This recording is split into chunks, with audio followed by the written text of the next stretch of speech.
Welcome to the Detroit Institute of Arts' Thursday at the Museum program.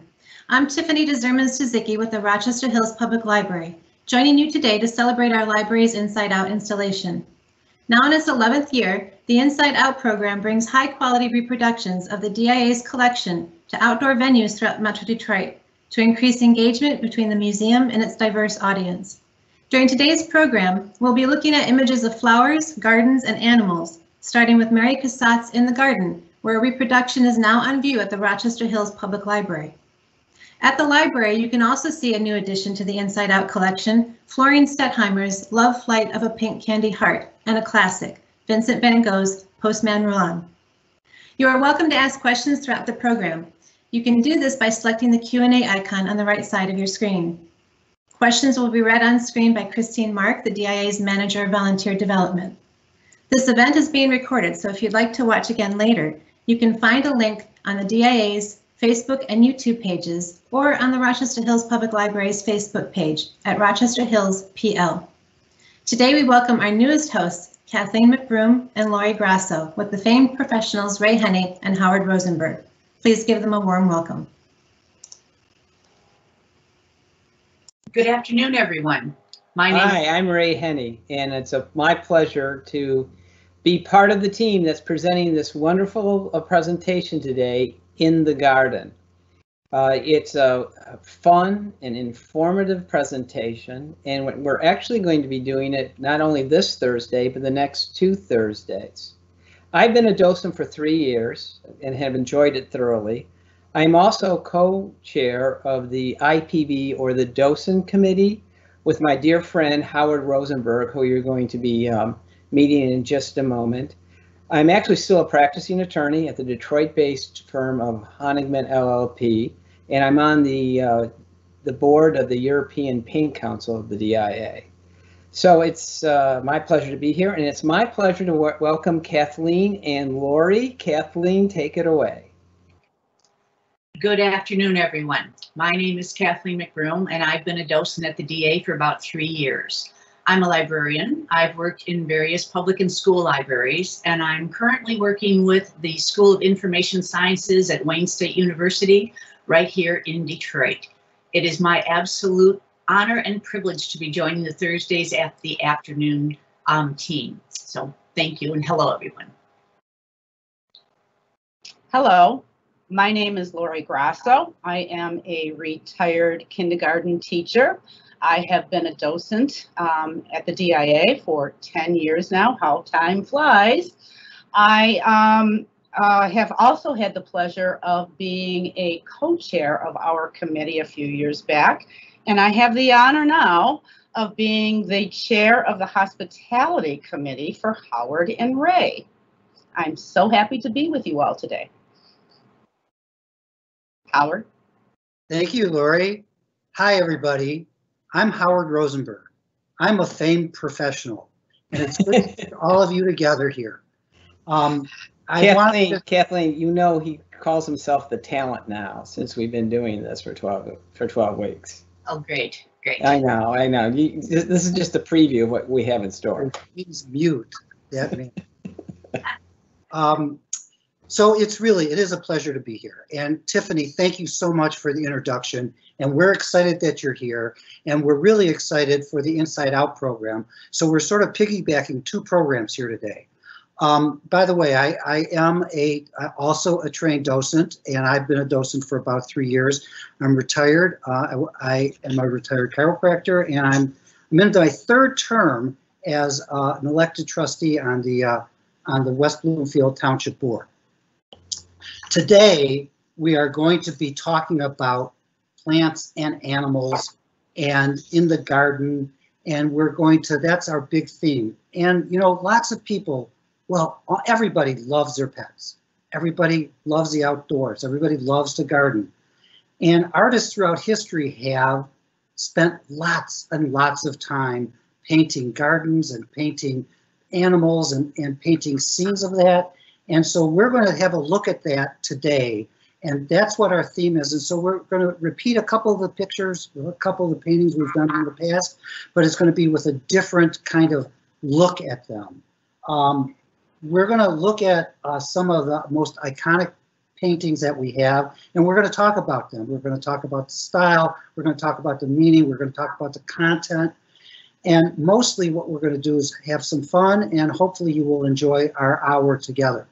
Before I get started, I'd like to talk about the Inside Out program. So let's go to our very first piece.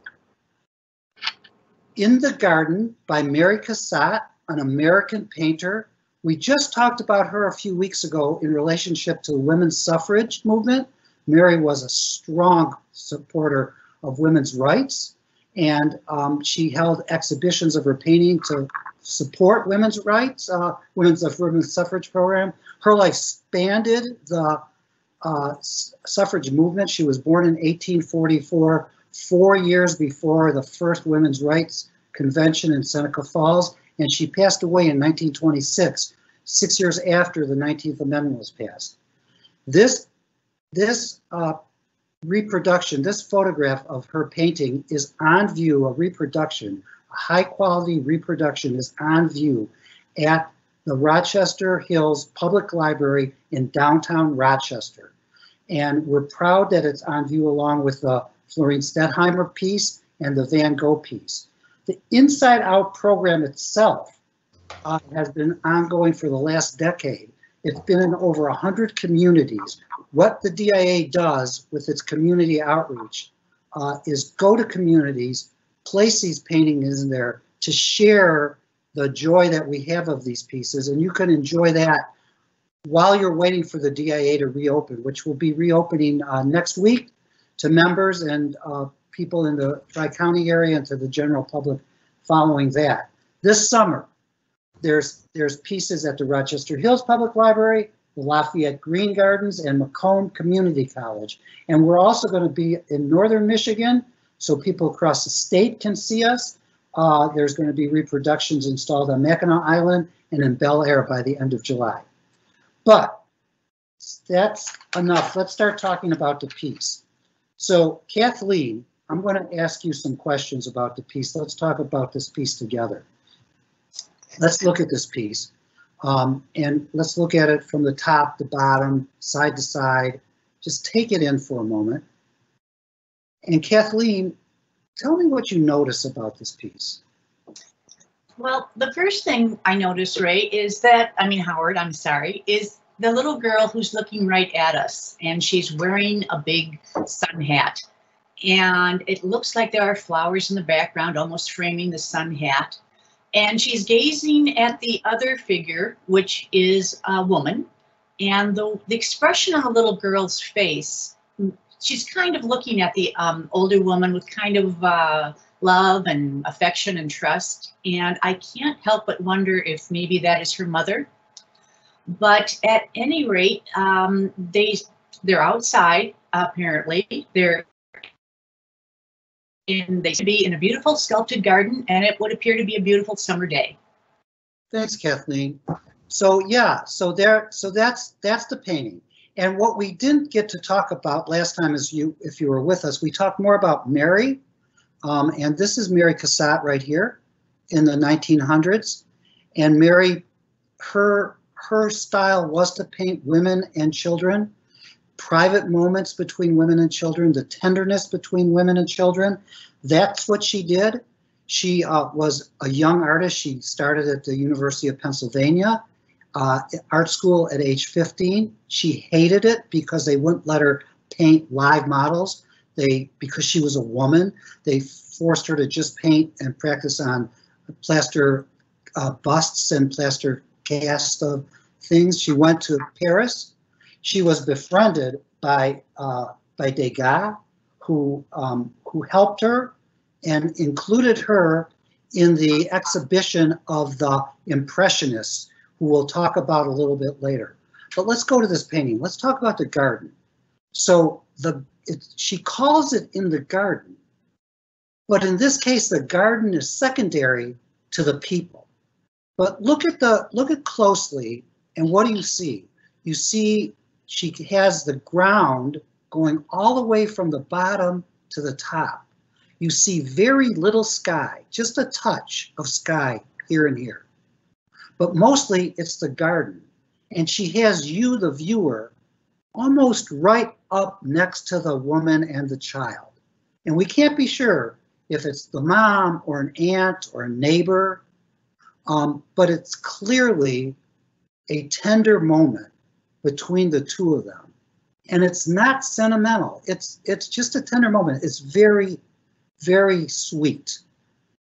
When Mary was in Paris and in the village that she lived in, she would use the local children as her models. So this was a child. This was not a made-up person. This was a real person. We don't know who it is, but it was made up. But you can see the artist puts you right there next to them, so you can share that private moment with them. You can feel part of it.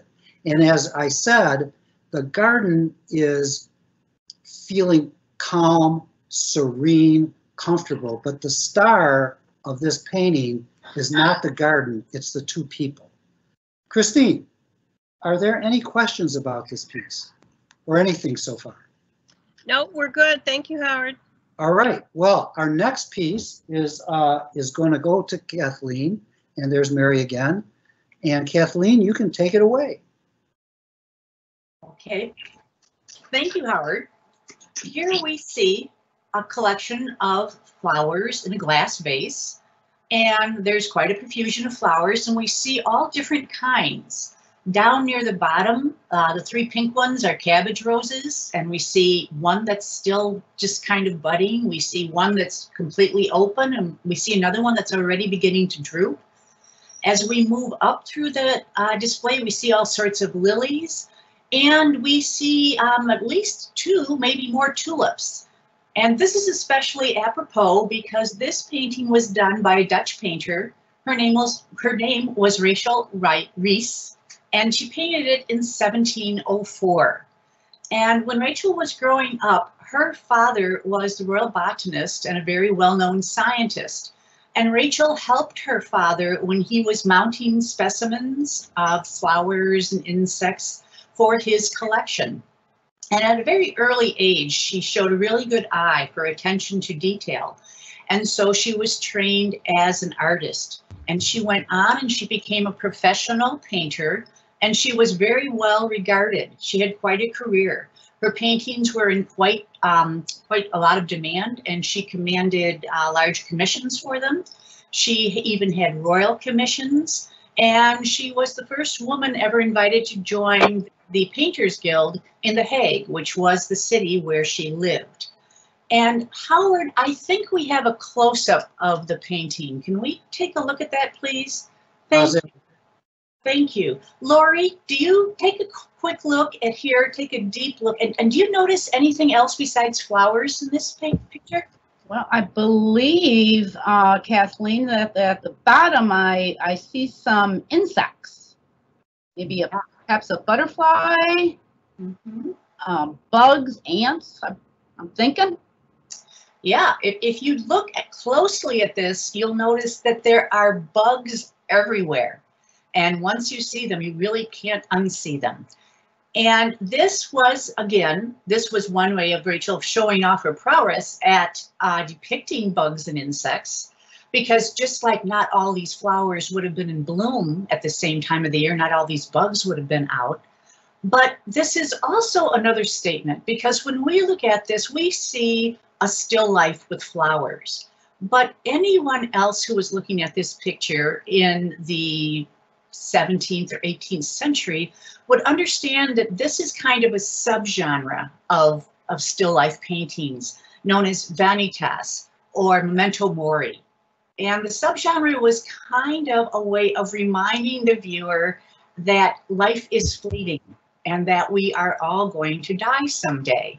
And you would see cut flowers, or painters would arrange other inanimate objects or bugs or whatever to remind the viewer to enjoy life while you can, but know that eventually everything will pass away. And I believe there's one more painting, Howard, if you would advance to that. Yeah, this is a close-up of a couple of the types of tulips that are in the painting. This is the Grand Perfection and Happy Generation tulips.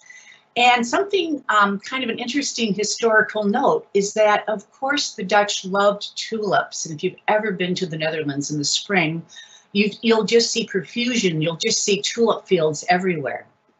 And the first time that striped tulips like this appeared, the tulip growers were besides themselves, because what had happened was aphids had brought a virus and the flowers turned out striped like this. And the tulip growers were distraught. They thought the entire crop was ruined. But it turned out that the Dutch people loved these variations. And it took a while for the tulip growers to figure out how to hybridize these. And so they were even much more prized at the very beginning, because it was very difficult to predict when flowers with these sorts of stripes would appear. Now, just to finish up, to go back to Rachel Reese, she was a woman, and women artists were not unheard of, but they were very rare. But luckily, as I said, her artistic talents were noticed very early on in her life. She was trained. She did marry another painter, and together they had 10 children. So she really was an extremely accomplished woman. Christine, are there any questions? One of the viewers asked about her repertoire. Did she paint solely flowers and bouquets and nature, or did she paint represented families or figures or people as well? I believe she concentrated on flowers and insects pretty much throughout her life, but she was known occasionally to accept other commissions. Okay, thank you. So I think if the viewer would like to look Rachel Royce up, it is possible to find portraits of people or families as well. But yes, she primarily was known for her exquisite rendition of flowers, and as you mentioned earlier, you said she asked for quite good commissions on those. Yes. Indeed, indeed. And as I said, she was a royal court painter and was renowned pretty much throughout Europe. All right, thank you. Sure. Any other questions, Christine? No. Nope. Okay, well, we'll move on to Lori now on a different subject. Hello, thank you, Kathleen. Yes, we are moving now to animals. This is a rather large painting at the DIA. It's entitled Chevy by Edwin Landseer. And Howard, I would like for you and I to take a really close look at this painting and tell me, Howard, what do you notice about it? Well, Lori, it is definitely hard not to notice this dead stag right in the middle of the painting with a dog lying right next to it, almost on guard. And then all these rocks with maybe snow on it. So there's very, very bleak scene, you know, it's cold scene. And then there's these things over here, not sure what they are. All right. Okay, you're right, Howard. We're not getting a warm fuzzy feeling right now, are we? Because it's actually quite cold outside. We're not in the garden anymore. We're not in the garden anymore, Howard. You got that one right.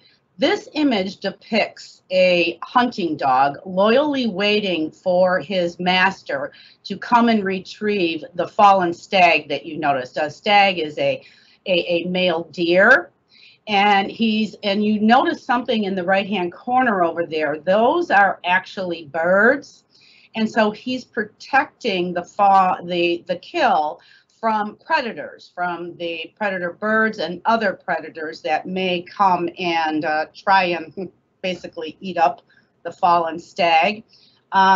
If you notice really closely, at the end, the rear of the fallen stag, you will notice some red lines, red dots.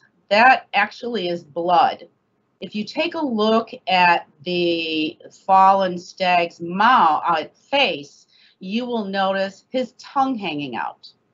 That is the artist's way of trying to convey to us that you are right, Howard, this animal is dead.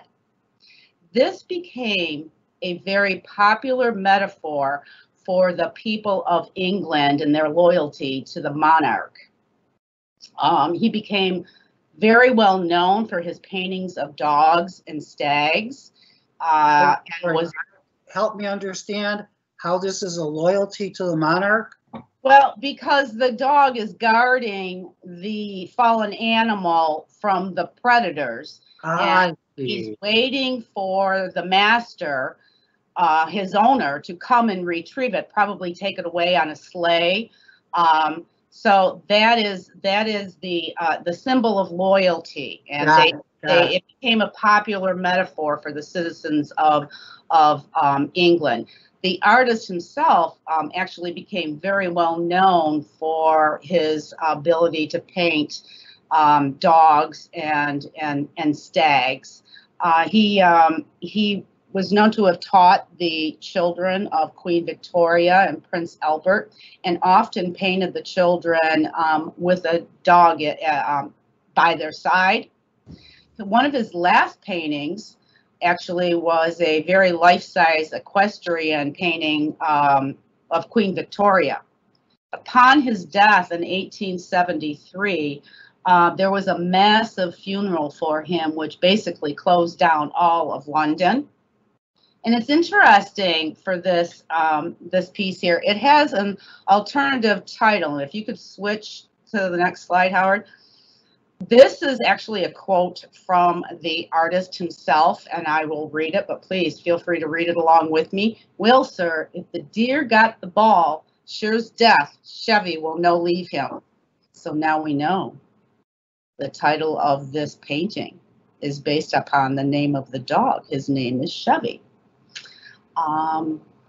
Christine, are there, on a personal note though, I would really like to share with you, when I enjoy taking family members on tours, family tours at the DIA, because this painting itself evokes quite a bit of conversation. When you ask visitors, children, grandparents, parents, what do you think is happening in this painting? It elicits such conversation that it's a fun way to get involved and find personal meaning in art while you are viewing this painting. Christine, are there any questions? Well, just a statement that rather than being in a garden or in the summer garden, the viewer is noticing the absence of the garden. That's true. That's very true. We have a snow-covered mountainous scene. It must be around hunting time, don't you think? I think so. Yeah, me too. And I believe if there are no more questions, people may be wondering what kind of dog it is. I'm not really quite sure, but perhaps it is a hunting dog from the 1800s. Perhaps maybe, Ray, as you had said before, it could be a Hamilton breed of some type. But it's interesting, but we're pretty sure it's British, don't you think? It's definitely British, and it's clearly a hunting hound.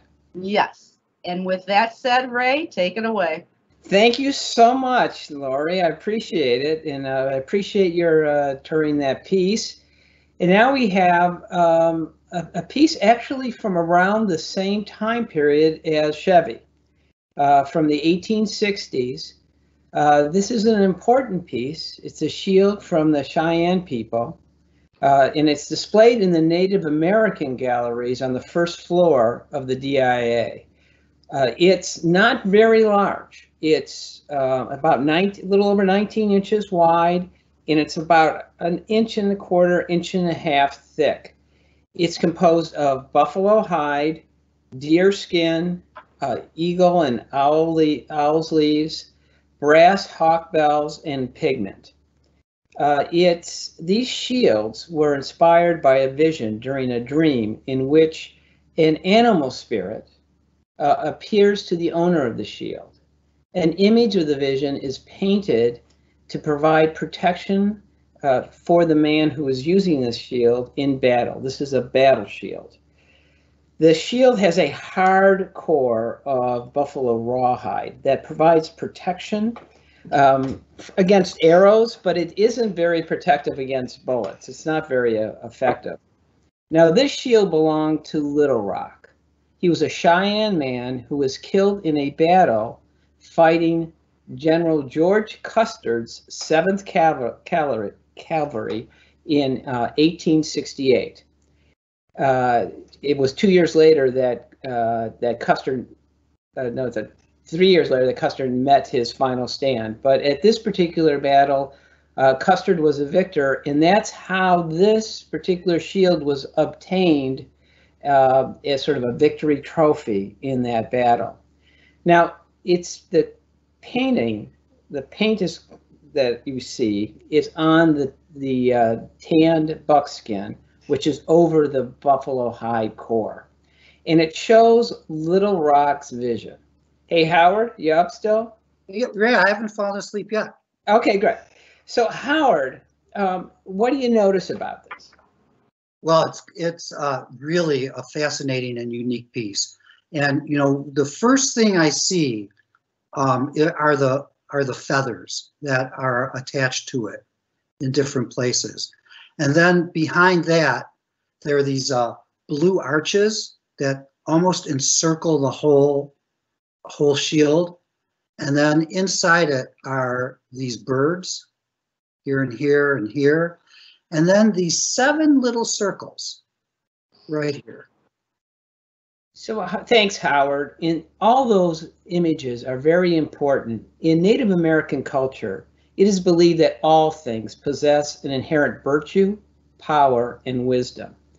And these birds, Howard, to the Cheyenne culture are Thunderbirds. Thunderbirds are supernatural beings.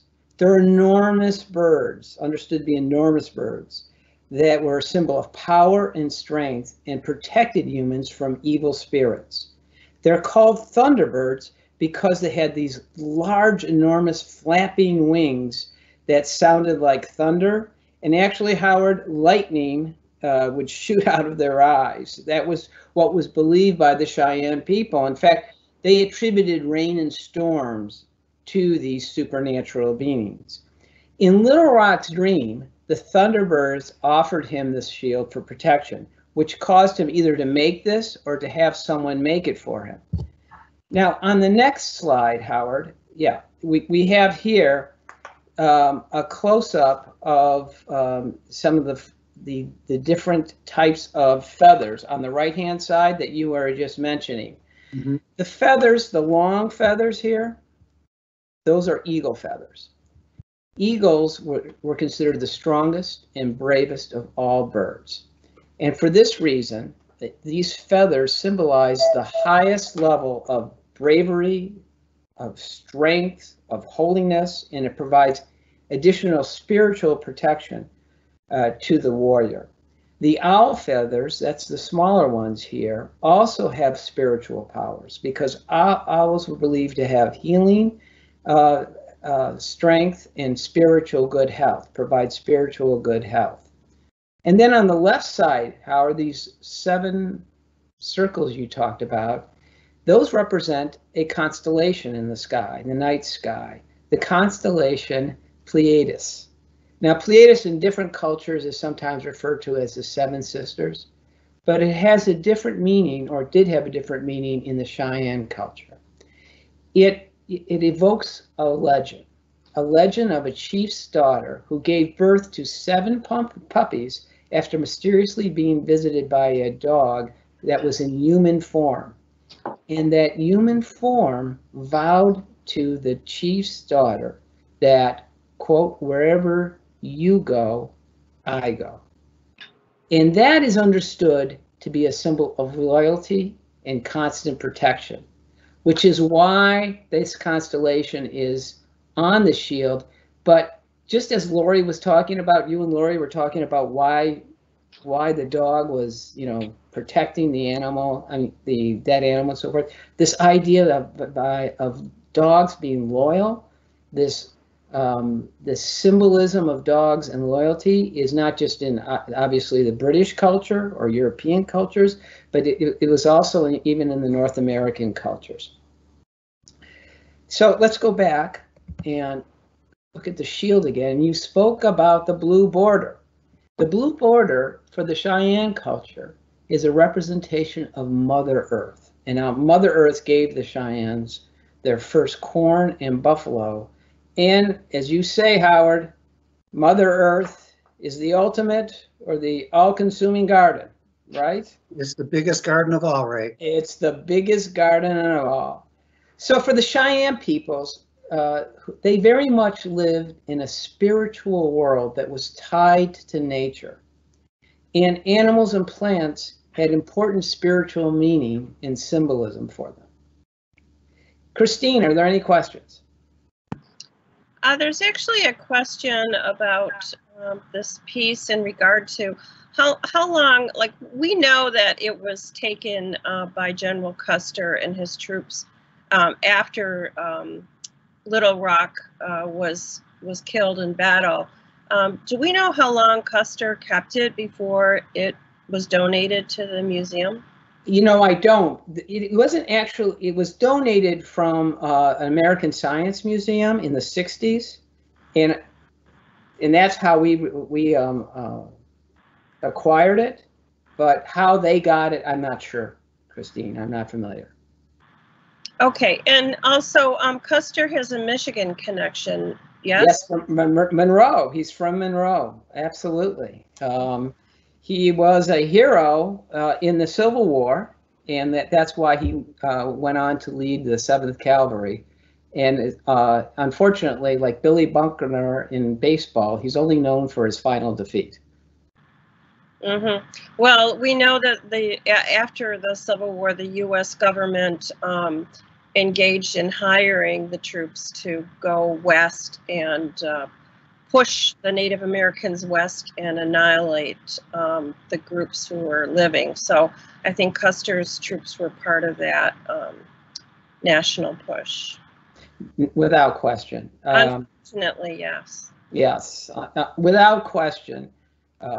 It was a difficult time in the American frontier for the Native Americans. Absolutely, yeah. Trail of Tears, I think they became. Yeah, yes. Not our most shining moment. No, but you know what? It's wonderful to have this terrific symbol of the really elegant and wonderful ideas of the Native Americans and about their spirituality and about how they lived and connected with nature. So from that standpoint, Christine, you know, there's a real sort of a silver lining to the fact that this is at the museum for us to have an appreciation and understanding of a culture that's so much different than ours. So if there's no other questions, it's Kathleen, I think it's up to you. I believe that it's up to Oh, no, it's, oh, Kathleen, I was hoping we'd skip him. I was just, you know, Kathleen, yeah. I thought I had it. I thought he was gonna, you know, he was, you know, so, you know it's kind of nappy time for Howard, and I thought maybe he would miss his turn. It was a good try. Good try. I know. So, you know, so Ray, you know, normally we asked Christine if she has any questions of us, but this time I'm switching it up. Christine, I have a question for you. Could you tell us the name of this painting, please? Oh, I'd certainly, I'd be happy to share. In French, you wanted the title, right? Yeah, I do. Okay, it's called Corbeille de Fleurs. Thank you very much, because there's no way you want me to try to give you the name in French. I can just barely speak English. So we're going to call it the Rounded Flower Bed, which is the most recent name of it. It used to be called Gladioli for a long time until we did an exhibition and our curators uncovered the actual name of it that Christine graciously gave it to us in French. And that would be Jill Shaw. Yeah, that would be Jill Shaw who discovered that. You know, it'd be an interesting story. I can't remember. Do you remember how she discovered that, Christine? Yes, I do. She went back into the archives and looked at the exhibitions during the time period, and she found this to be exhibited shortly after it was painted, and it was exhibited as Corbeille de Fleurs. See, she said it again, Corbeille de Fleurs. How's that?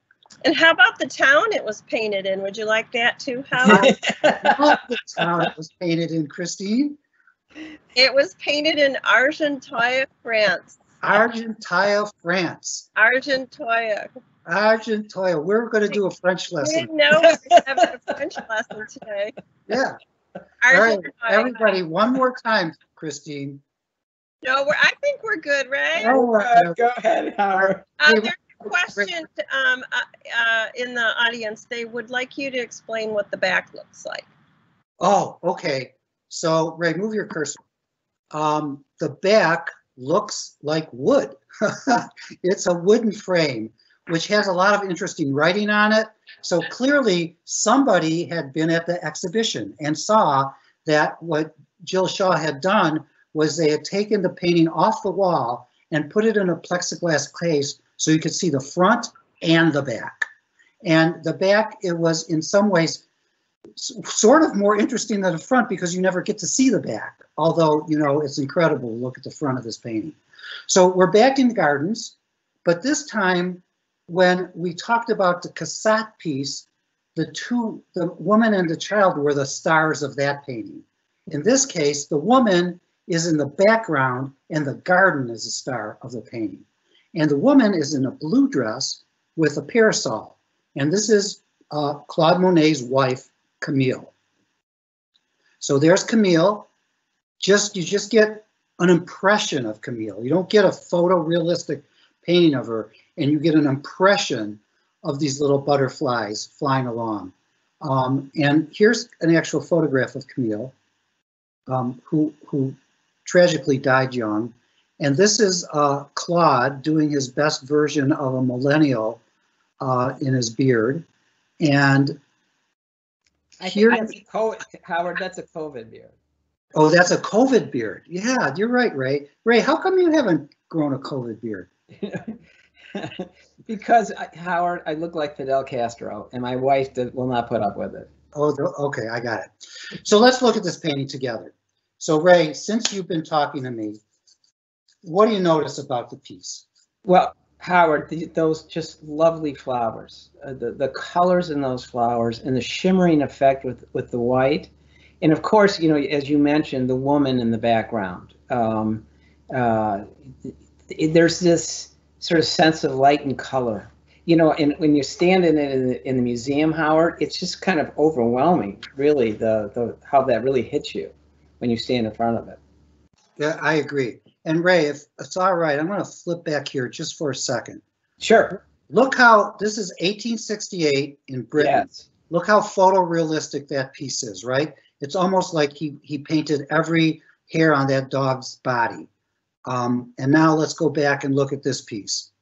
Look, you know, 8 years later, whatever, you know, you do the math, Ray. Completely different in France. Claude Monet painted a picture of a sunset. He titled it Impression. There was a group of artists who formed their own independent corporation and exhibited on their own outside the official French government salon, or as you would call it, the saloon. And they well, Howard, after this is over, we'll go to the saloon. Right? They wanted to. Ray, they're all closed. That's right. But there's carryout. Christine, don't tell Howard. Okay, we want him to get through this. All right. Doesn't that make sense? They'll bring it to your car. You can order a drink. They'll bring it to your car. Okay. So Monet paints a different style. You have paint in tubes, so it's easy to carry them around. You have canvas that's already stretched. You can go to the art store and get a stretched canvas. You have a little box that you can set up as a portable easel. So while Monet's in this unpronounceable French town, he grows his own garden and he plants flowers so they'll bloom in 3 different seasons, because he's not really as good as Rausch, who can, in her head, paint all the different flowers that bloom at different times in one place. So he paints them as they actually bloom, as he's seeing them. And now you can tell it's summer. You can see the light. It's bright. You can see the butterflies. You can see Camille in her blue dress and her parasol. That's how you would dress if you were going to go for a walk. If you were going to walk into town, you'd wear your blue dress. And you can see that what you have are gladioli and geraniums and roses. And so he tended his own garden, grew these flowers so they bloom at different times, and he painted this garden at least 15 times that we know about. And he painted them thickly. He didn't paint them photorealistically. This is a close-up, and if you're at the museum, you'd be able to see they were really quick, fast dabs of paint, thickly painted so that they come off of the surface of the canvas. And he just gives you an impression of the gladioli, not an actual photorealistic version. Thus, the critics called them impressionists. It was to the critics an insulting name that this group of artists took upon themselves and as a badge of honor and called themselves impressionists. And Mary Cassatt did in the garden, and I'm not sure if that was one of the pieces that she exhibited, but she exhibited a number of pieces along with these other impressionists like Renoir and Degas and Monet. All right, so Christine, are there any questions for me? Yes, a few of the viewers were asking about the size of this painting. Well, and also, if you can talk about the medium a little bit. You talked about tin tube paints, and you talked about plein air painting outside. Yeah. Is this what Monet did when he painted this? Did he use those tin tube paints? Yep. So around 24 inches by 32 inches, around the same size as the Cassatt painting I talked about earlier. So it's not one of his gigantic paintings. He did, he's really famous for painting lilies and the Japanese bridge and those other paintings that some of you may be familiar with. Those gigantic paintings, he did inside this painting, he did on the scene, in plein air, which is outside in the moment. So he took his tin tubes of paint, he took his stretch canvas, he took his little portable easel, and he set it up outside. And he wanted to capture a moment. He wanted to paint the atmosphere. He wanted to catch the weather. He wanted to give you an impression of what a moment in a summer's day would feel like. And he did this in various times of the year. He'd even paint in the winter. There's scenes of winter paintings that he has, and scenes of summer paintings, and lots of various scenes like that. But yeah, he squeezed the tubes of paint out. He put it on his palette, that wooden piece that he holds in his hand that you see in painters' cartoons, and he'd mix his paints as he went, and he'd quickly, do this fast. This was not hours and hours of work. This was a fastly done painting. Any other questions? Oh, I just wonder how long he had Camille stand in that garden. She was a good sport, I believe, because he did a number of paintings of her. And he might have painted her in first or afterwards. And I don't think she had to stand there while he was doing all the garden pieces. I think he could have blocked her in first, and then he would have been able to paint. Let's see if we can get back here. Did you talk about the butterflies? I did not. Let's do that. Okay, so butterflies not only represent summer, but butterflies also represent, the shortness of life. And butterflies have a very short lifespan, very quick lifespan. And he knew that Camille was ill at the time, and he wasn't sure how well she was going to do or what her future held. And she did pass away shortly after this painting was done. And so he was probably thinking about the shortness of life and the tragedy of short lives and what happens to you. So just like in many paintings, just like in the painting that Kathleen talked about the flower that was just starting to bloom, the bloom flower and the flower that was dying, you know, the cycle of life. So we painted about that. Anything else? I think we're all set. All right, great. Thanks for your help. I appreciate that. Oh, And it's a wonderful painting, and you, as usual, Howard, my friend, you did a great job. thank you, sir. And now, this is a horse and rider that Kathleen is going to be talking about. Okay, great. Thank you, Howard. You're welcome. So this piece is a horse and rider. It's about 400 years old, and it's from the African kingdom of Benin. Now, this is not to be confused with the modern day country of Benin, but the ancient kingdom of Benin, which was a dynasty that lasted over 500 years and was very centralized and had very powerful rulers. And because of this, the rulers amassed a lot of wealth, and they were able to control a lot of the trade that went on, and they were able to reserve special things like copper that they would have gotten from the Portuguese, and ivory, and all sorts of coral beads and things like that for the exclusive use of the royal family. Now, as I've said, this piece, The Horse and Rider, is 400 years old. And unfortunately, we don't know who the artist is, and we also don't know who the writer is. But if we take a really good look, there are an awful lot of clues in there. So, Lori, can you take a really close look at this and tell me what you notice about the writer? Well, I'm noticing his face. I'm noticing his helmet. I'm noticing this cone thing on top of that. I'm noticing how big the horse's head is. And the shield, I noticed. Yeah, thanks. You've noticed a lot of important details. I mean, whoever this person is, he's wearing this elaborate headdress. It's like a crown, and those protrusions that are coming out of it, those would represent feathers, which would be a sign of kingship and royalty. He has that large neck plate around him. It looks like it's some sort of a metal decorative piece of armor, maybe. He's got that shield. He's holding the spear in one hand, and it looks like a chain in the other.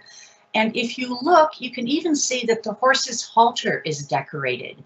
So whoever this person is, he's got the signs of a warrior. He's got the signs that he has access to metal, copper or something.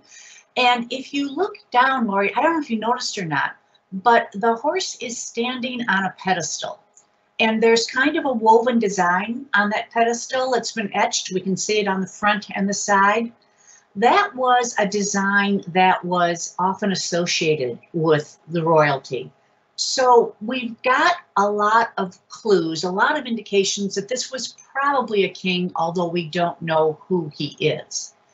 Now, Laura, you also mentioned that the horse's head seems to be kind of big, and I think when I look at it that the rider's head looks kind of large too. And this wasn't because the artist didn't have the skill to make these things in proportion. This is another sign of royalty. The Edo people, they were the people who, the culture who lived within the kingdom of Benin. They believed that our not really our soul, but they believed that the royalty could communicate better, or they communicated with the ancestors and the gods through the heads. That's where the communication took place. And they often portrayed kings as having oversized heads. So that's another indication. Now, when we look at this too, Lori, you didn't mention, what colors do you see? Well, I see silver, I see golden. It sort of looks almost like reddish. Reddish, exactly. Yeah, there is a bit of red in there. And before we go on, I should probably mention one thing. You've mentioned, Lori, all these wonderful details, and we see this individual, and he looks like a mighty warrior, and it looks like this could be a very imposing sculpture, but this is actually only 18.5 inches tall. It's really quite small. And the reason it was quite small is because we believe this was made to go on an altar. And whenever a new king came into power, It was his responsibility, his first responsibility actually, was to create an altar in honor of his predecessor, whoever had been the king before. And these altars were very individualized. They always tried to find exact attributes that represented the previous king's temperament and his accomplishments and all sorts of, things about him. The fact that this individual is riding a horse and he has been chosen to be portrayed like this is probably our strongest indication of all that he was probably a king, because horses were very, very rare. They're not indigenous to Africa. People in the Kingdom of Benin certainly would have seen horses. Arabic traders would have introduced them. Portuguese traders, other Europeans would have brought horses in. But the Kingdom of Benin was primarily set up in rainforests in very mountainous areas, which aren't very conducive to raising horses. There were some parts of the kingdom that had grassy plains where horses probably could have lived, but unfortunately, horses turned out to be very, very susceptible to tsetse flies. And tsetse flies carry disease, and the disease was sleeping sickness. And as I said, the horses were very susceptible. So most horses only had a lifespan of about 6 months to maybe a year. So the only people who could, have horses would be those people with a lot of disposable income who wanted to make a statement. So again, we see this gentleman, he's decked out, he's carrying a lot of metal objects, and he's riding a horse. And in any culture, it doesn't matter where, whenever you see an individual up on a horse, whether it's a general or a prince or a king, they're higher than the people around him. They are literally elevated. And so that's why this individual was, portrayed on a horse to elevate and show that he was above others. Now, I would like to take just a minute or two to talk about how this was made. Lori, you mentioned that there was the reddish color to this. And this statue, this small sculpture was made through a process that was not at all unique to Africa. It's a process called cire perdue, or lost wax method. And this is where artists make a model out of beeswax, all right, which they would, of course, gather from their gardens. And they make a very intricate model out of beeswax. And when they're finished with it, Howard, I think we have a picture of a sample. It's not the model that was made for this statue, because if we could, yep, back. We're getting there. We're getting there. Right. There. Okay, so this is a model made out of beeswax, as we can see, and as you can see, this dates from the 1940s. So this is a very standard method of making this type of statuette. But you can see, this is a beeswax model, and like our metal version, it's very much detailed. What they would do is they would create a model like this, then they would pack it with wet clay. When the clay dried, and they would pack it into like a large, almost a cube object. When the clay dried, they'd then put it into an oven, a very hot flame. And the wax would melt and it would drain out of small holes that they had drilled in the bottom.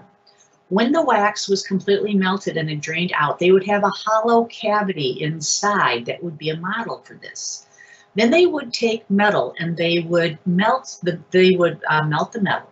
Now, the Portuguese provided the Edo people with access to copper. And of course, the royal family would reserve this for themselves and their family.